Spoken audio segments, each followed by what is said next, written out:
जमा पूंजी में एक बार फिर आपका स्वागत है और आज हम बात करेंगे लोन की। वही लोन जिसका एसएमएस आते ही हमारे दिल की धड़कनें बढ़ जाती हैं। जब एक एसएमएस आता है और उस पे लिखा हुआ आता है कि आपकी ईएमआई ड्यू है, इस दिनांक को अपनी बैंक में जमा पूंजी देख लें और तत्काल दूसरी बार हम बैंक का ऐप खोलते हैं और ऐप में देखते हैं कि बैलेंस कितना है। हालांकि बैलेंस ईएमआई से ज्यादा होता है, लेकिन उसी समय एक और एसएमएस आ जाता है कि आपके बच्चे की स्कूल की फीस दे है 18,000 रुपए यहाँ पर भी जमा करने हैं।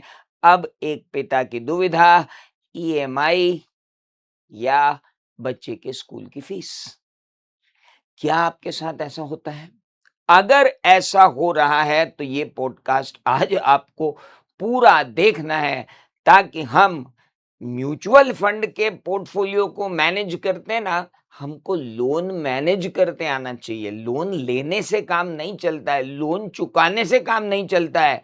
इन दोनों के बीच में एक चीज होती है, पर्सनल लोन्स को मैनेज करना। और बीइंग अ चार्टर्ड अकाउंटेंट मैं आज आपको सिखाऊंगा कि पर्सनल लोन को मैनेज कैसे किया जाता है। क्योंकि अगर पर्सनल लोन्स को मैनेज नहीं किया जाएगा तो ये आपकी पूरी लाइफ का मैनेजमेंट बिगाड़ देंगे। क्या आपने कभी सोचा है कि आपको छोटे टेन्योर का लोन लेना चाहिए या बड़े टेन्योर का लोन लेना चाहिए? अगर आप अपनी पत्नी से पूछेंगे कि मैं छोटे टेन्योर का लोन लूं या बड़े टेन्योर का लोन लूं, तो पत्नी आपको तपाक से जवाब देगी, छोटे टेन्योर का लोन लो, मेरे को लोन का टेंशन नहीं चाहिए। अभी आपको पत्नी की बात नहीं माननी है, क्योंकि जितनी छोटे टेन्योर का लोन होगा उसकी ईएमआई उतनी ज्यादा होगी, और जितनी ज्यादा आपकी ईएमआई होगी आपका मैनेजमेंट उतना गड़बड़ाएगा। 45 दिन के लोन के रूप में जो क्रेडिट कार्ड से आप खर्चा करते हो उसे तत्काल प्रभाव से बंद करो। 1 साल, 2 साल, 3 साल के लिए जो आपको आपके बैंक अकाउंट पर प्री अप्रूव्ड लोन मिलते हैं 14% इंटरेस्ट पे, और उनकी जो ईएमआई आपकी आती है हर महीने की, कृपा करके 2 मिनट के अंदर मिलने वाले ऐसे लोन जो तीसरे मिनट आपके बैंक अकाउंट में क्रेडिट हो जाते हैं, सबसे पहले लेना बंद कर दें। 5 साल से कम का लोन लेना ही नहीं है। ये कसम खा लें, अपने दिमाग में लिख लें, 5 साल से कम के लोन ही आपका पूरे घर का मैनेजमेंट बिगाड़ रहे हैं। अगर मेरी बात से सहमत हैं तो कमेंट में जरूर लिखें कि हाँ सर, आप सही बोल रहे हैं।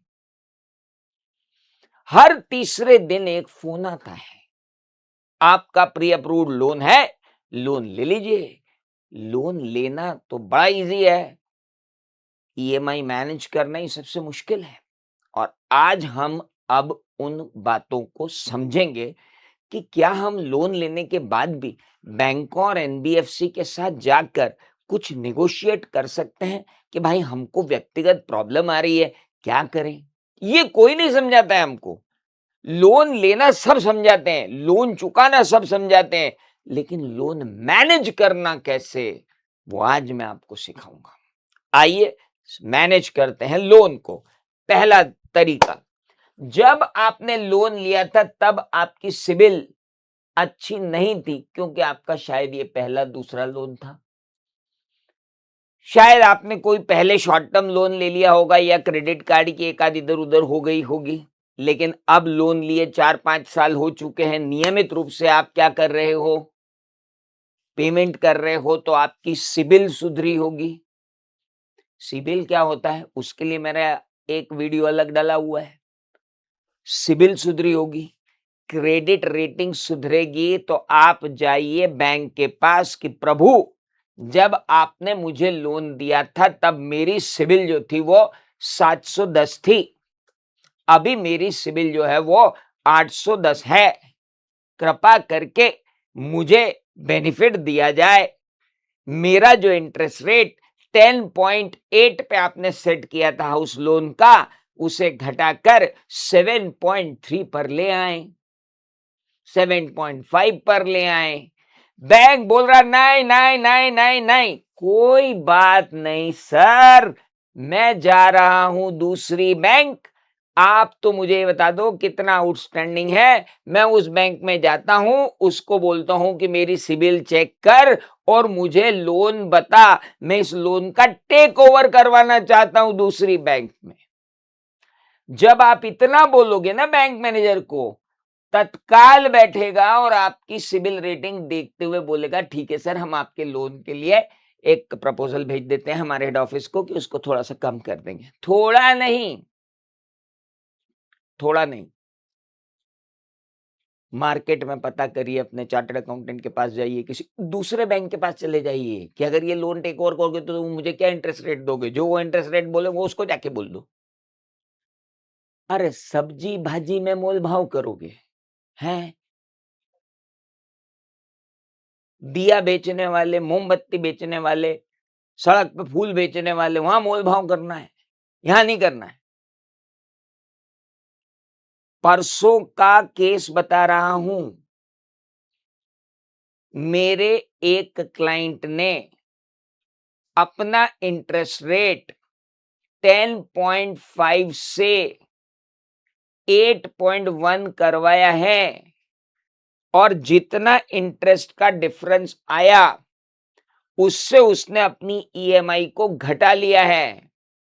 चूंकि उसका लोन करोड़ रुपए का था तो वो ईएमआई जो उसकी 1,21,000 रुपए थी, वो ईएमआई घटकर 95,000 रह गई। इतना बड़ा फर्क होता है इंटरेस्ट रेट के डाउन होने का ईएमआई पर। और अगर आपकी वित्तीय स्थिति अच्छी है तो और एक बात बता दूं, ईएमआई कम मत करो, ईएमआई वही रहने दो, इंटरेस्ट रेट कम हो जाने दो, आपका लोन का टेन्योर शायद 4-5 साल कम हो जाए, 20 साल का लोन 16 साल का हो जाए, 20 साल का लोन 15 साल का हो जाए। क्या आपने जाकर कभी ये चेक किया कि जब मैंने लोन लिया था तब मेरी सिबिल क्या थी, आज मेरी सिबिल क्या है? आज मैं अगर यही लोन लेने जाऊं जितना लोन आउटस्टैंडिंग है तो किस रेट पे मिलेगा? क्या वो रेट मुझे कंफर्म हुआ? क्या वो रेट लेकर मैं अपनी बैंक के पास गया? क्या मैंने बैंक में जाके बार्गेन किया? नहीं किया है तो आज जाके कीजिए, और करने के बाद अगर कुछ हो जाए ना तो एक थैंक यू जरूर डाल देना कमेंट में। हेलो, आगे बढ़ू? Good sir. ये तो उन लोगों के लिए जिनसे लोन मैनेज नहीं हो रहे हैं। अगर लोन मैनेज नहीं हो रहे हैं तो तीसरी चीज भी आप कर सकते हैं, तीसरी नहीं चौथी, रीस्ट्रक्चरिंग स्कीम पे जाएं। इनकम ड्रॉप हुई है, जॉब का लॉस हुआ है, बैंकों से जाकर वन टाइम रीस्ट्रक्चरिंग की डिमांड की जा सकती है। बैंकों से जाके मोरेटोरियम में मांगा जा सकता है कि सर मेरे अभी 3 महीने के लिए इंस्टॉलमेंट रोक दो, 3 महीने में मेरी नौकरी लग जाएगी तो मैं इंस्टॉलमेंट वापस चालू कर लूंगा, 6 महीने के लिए मेरी इंस्टॉलमेंट रोक दो, मैं जाकर के रिक्वेस्ट कर सकता हूं। हालांकि उससे सिबिल स्कोर पे फर्क पड़ेगा, पर ठीक है, मुझे कोई नया लोन तो लेना नहीं है, तो ठीक है। और बाद में जब सब चीजें ठीक हो जाएंगी तो सिबिल भी ठीक हो जाएगी, सिबिल कौन सी परमानेंट खराब होने वाली है। तो बेटर है, आपको फिलहाल राहत मिलती है और कैश फ्लो मैनेज करने में भी मदद मिलती है। नौकरी छोड़ने वाले जिन्हें एक बोल्ड डिसीजन लेना है, आप ईएमआई के चक्कर में बोल्ड डिसीजन नहीं ले पा रहे हैं, तो आप आज ये मेरी बात सुने, बैंक में जाएं और बैंक मैनेजर को जाकर के बताएं कि मुझे 6 महीने की एक विंडो चाहिए, 3 महीने की एक विंडो चाहिए जिसमें आप ईएमआई डेबिट मत करना। क्या होगा? बढ़ जाएगा ना, ब्याज ही लोगे ना, ले लो। मुझे 3 महीने का क्या चाहिए विंडो, 4 महीने का विंडो चाहिए, 5 महीने का विंडो चाहिए, आप जाकर बैंक में रिक्वेस्ट कर सकते हो। ये तो क्या हुआ? डेट का रीस्ट्रक्चरिंग। यानी या तो बैंक से बोलो कि ब्याज दर कम करो, और या फिर आपके साथ प्रॉब्लम है तो आप बैंक में जाकर रिस्ट्रक्चरिंग के लिए भी जा सकते हो। तो पहला और चौथा, आपकी वित्तीय स्थिति अगर विकट है तो है। लेकिन अगर आपकी वित्तीय स्थिति विकट नहीं है, आप कंफर्टेबल है, कंफर्टेबल है, गुड। तो क्या करूं? कोई प्रॉपर्टी बिकी है अभी? नहीं। पिताजी की प्रॉपर्टी बिकी हो, उसमें से कोई पैसा आया हो? नहीं। कोई ईएसओपी बेचा है तो उसका पैसा आया? नहीं। कोई और काम हुआ जिसका पैसा आया? हाँ। जैसा भी पैसा आया हो, ईएसओपी से पैसा आया हो, पिताजी की कोई प्रॉपर्टी बिकी तो पिताजी ने बोला ले बेटा तू 10 लाख रख ले, 5 लाख रख ले, वॉट एवर इट इज। अचानक से कहीं कोई पैसा आया है ना, सबसे पहले उठा के डाल दो प्रीपेमेंट में। पर्सनल लोन पर प्रीपेमेंट की पेनल्टी कब बहुत ही कम होती है, और अगर लोन के शुरुआती साल हैं तो आप अगर प्रीपे कर देते हो ना, पार्ट प्रीपे, तो आपको बहुत ज्यादा फायदा मिलता है। एक पूरा लेक्चर बनाऊंगा मैं आपको पार्ट पेमेंट पेमेंट के इफेक्ट पे, और एक पूरा लेक्चर बनाऊंगा मैं आपके ईएमआई रीशेड्यूल पे। आप अगला ही मेरा लेक्चर ले लीजिएगा, पार्ट पेमेंट करने से क्या फायदा होता है और ईएमआई रीशेड्यूल करने से क्या फायदा होता है। पर अभी अपन आते हैं पार्ट प्रीपेमेंट। पार्ट प्रीपेमेंट करने से प्रिंसिपल की तरफ पेमेंट जा रहा है। अच्छा एक बात बताऊं, अब आप चले मत जाना कि मैं व्हीकल लोन का पार्ट पेमेंट कर दूं। ये व्हीकल लोन का पार्ट पेमेंट कभी मत करना, मैं हाउस लोन की बात कर रहा हूं। आप जरा ध्यान रखना, ये जो व्हीकल वाली कंपनियां होती है ना एनबीएफसी, ये आपसे एग्रीमेंट पे साइन करवा के रखती हैं कि अगर आपने ज्यादा पेमेंट भी कर दिया ना तो वो आपके प्रिंसिपल में से कम नहीं होगा, हम उसको मान लेंगे कि आपकी ईएमआई पड़ी है उसमें से काटते जाएंगे। ये कोई स्टेट बैंक ऑफ इंडिया का हाउसिंग लोन नहीं है जिसके अंदर आपने अगर प्रीपेमेंट कर दिया तो प्रीपेमेंट करने से आपको ब्याज का फायदा मिल जाएगा या किसी का भी फायदा मिल, कोई फायदा मिलने वाला नहीं है। व्हीकल लोन, कंज्यूमर लोन के प्रीपेमेंट करना तो और बड़ी बेवकूफी है। मैं यहाँ हाउस लोन की बात कर रहा हूँ, लॉन्ग टर्म लोन की बात कर रहा हूँ जिनमें प्रीपेमेंट चार्जेस भी नहीं होते। आप आज एक काम करना, आप आपने जो कार फाइनेंस यहाँ से लिया है ना उसको जाके बोलना, है ना, उसको जाके बोलना कि भैया एक काम करो, मेरे को तो आज ही पूरा पेमेंट करना है, बताओ। तो वो आपको प्रीपेमेंट पेनल्टी बताएगा पहले तो, जो 5 से 8% लगाएगा वो प्री पेमेंट पेनल्टी लगा के फिर वो जो आपको देगा, तो आपका जो सपना है कि मैं इसको प्रीपेमेंट कर दूं, चूर चूर हो जाएगा। इसलिए बेटर है आप हाउसिंग लोन में जाओ, मस्त प्रीपेमेंट करो, ब्याज भी कम लगेगा, लोन का टेन्योर भी जल्दी खत्म हो जाएगा, और आपकी लाइफ बहुत ही सुकून से गुजरेगी। इस पे मैं अलग एक लेक्चर बनाऊंगा, आप टेंशन ना लो। ईएमआई रीशेड्यूल करें। आपकी इनकम बढ़ गई है, हाँ, बैंक से बोलो ईएमआई बढ़ाओ या टेन्योर घटाओ। ईएमआई बढ़ाने से प्रिंसिपल जल्दी घटेगा, टेन्योर कम करने से ब्याज में कमी आएगी। बैंक से रीशेड्यूलिंग का अनुरोध करें, कुल इंटरेस्ट कम होगा और लोन जल्दी खत्म होगा। लेकिन ये दूसरा और तीसरा काम वो करें जिनके पास थोड़ी इनकम अच्छी आ गई है और लोन चुका सकते हैं।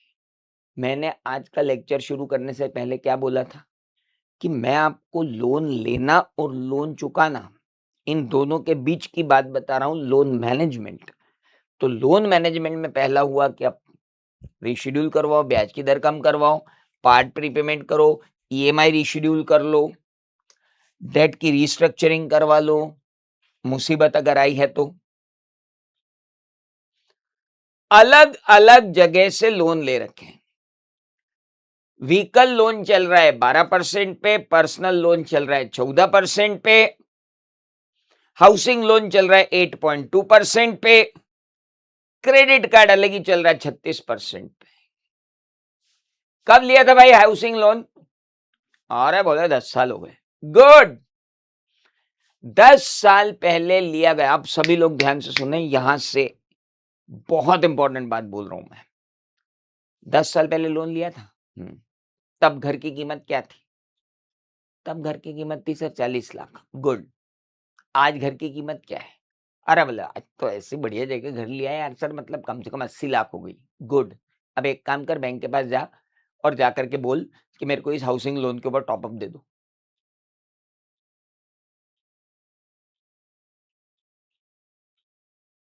20 लाख का टॉपअप ले लो। 20 लाख का टॉपअप लेने के बाद क्या करूं?